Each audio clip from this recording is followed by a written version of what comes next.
तुम्ही तीळ पण ॲड करू शकता. नंतर आपला बेकिंग सोडा, नंतर मीठ चवीनुसार, थोडंसं दही ॲड करायचं आपल्याला इथं आणि हे सगळं छान मिक्स करून घ्यायचं आहे आणि याचा घट्टसर असा डो आपल्याला भिजून घ्यायचा. आणि आता हा मी अर्धा पाऊण तास तरी याला मी रेस्ट व्हायला ठेवणार. आणि आता ब्रेडमध्ये मी एक सारण भरणार आहे, त्यासाठी मी इथे तेल गरम करून घेतलंय आणि आता मी त्याच्यात मिरच्या घातल्या. इथे मी हे टोफू वापरलंय, असे बारीक बारीक काप करून घेतले. त्याचे आपल्या आवडीनुसार भाज्या घ्यायच्या आहेत आणि बस हे थोडंसं मी शॅलो फ्राय करून घेते. आपलं बटर इथे मेल्ट झाले ऑलमोस्ट. तर मी याच्यामध्ये थोडा आता लसूण ॲड करते. मी थोडासा क्रश करून घेतलाय बऱ्यापैकी. करते चिली फ्लेक्स ॲड करते. बस आपलं हे गार्लिक बटर आता रेडी झालं आहे. इथे आपण हा डो भिजवला होता, तर मी अशी गोल अशी पोळी जरा लाटून घेतली. मग त्याच्यानंतर मी इथे असं थोडंसं पिझ्झा सॉस स्प्रेड करते. हे ऑप्शनल आहे, नाही टाकलं तरी चालेल. नंतर आपल्या फ्राईड व्हेजीज आपण इथे ॲड करायचे आहे. चीजचे क्यूब ॲड करते मी इथं. चीज ॲड केलं आहे. नंतर हे आपल्याला असं फोल्ड करून घ्यायचं आहे. नंतर असं हलक्या सुरीने आपल्याला असे काप करून घ्यायचं आहे. नंतर आपलं गार्लिक बटर आपल्याला असं स्प्रेड करून घ्यायचं आहे याच्यात. एअर फ्रायरमध्ये मी आता हे बेक करायला ठेवते आहे.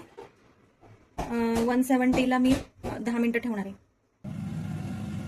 साईड बाय साईड मी 2 लोकांसाठी सूप करायला घेतलं आहे. टमॅटो घेतले 3, मिरची, आलं, लसूण आणि कांदा असं सगळं मी पटकन शिजवून घेते. एक शिट्टी देऊन कुकरमध्ये. साईड बाय साईड हे पण तयार होते आपलं. एकीकडे सूप करायला ठेवलं आहे मी. आता मी दुसऱ्या साईडने ठेवलं याला आणि यावेळेस मी 200 डिग्री सेल्सिअसवरती 7 मिनटं ठेवलं आहे, कारण की 170 वरती खूप स्लो कुकिंग होतं असं वाटलं मला. क्रिस्पी असं आपलं गार्लिक ब्रेड तयार झालं आहे. आता मी याच्यामध्ये मल्टीग्रेन आटा यूज केला आहे, त्याच्यामुळे कदाचित कलर असा आला असेल.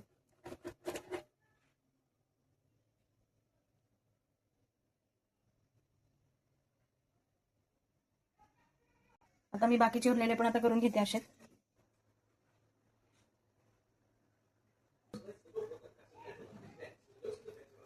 माझा पुढचा स्लॉट मी असा लावते 200 डिग्री सेल्सिअसला लावते मी 7 मिनटं.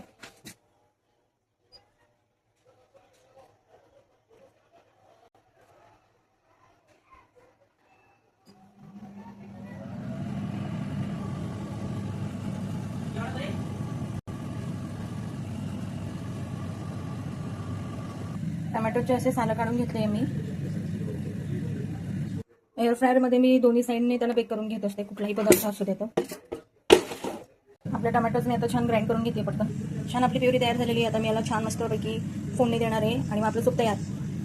फोडणी म्हणजे मी काय तेल नाही ॲड करते याच्यामध्ये. आपलं छान येतं ही प्युरी मी छान आता ही प्युरी मी कढईमध्ये गरम करायला ठेवलेली आहे. त्याच्यामध्ये मी आता थोडीशी साखर, थोडंसं मीठ, आपलं मिक्स हर्ब हे सगळं आता मी टाकून घेतलं आहे छान. आणि आता याला मस्तपैकी मी उकळी आणून घेणार आहे आणि आपलं सूप तयार. हिंग ॲड करते, हिंग राहिले.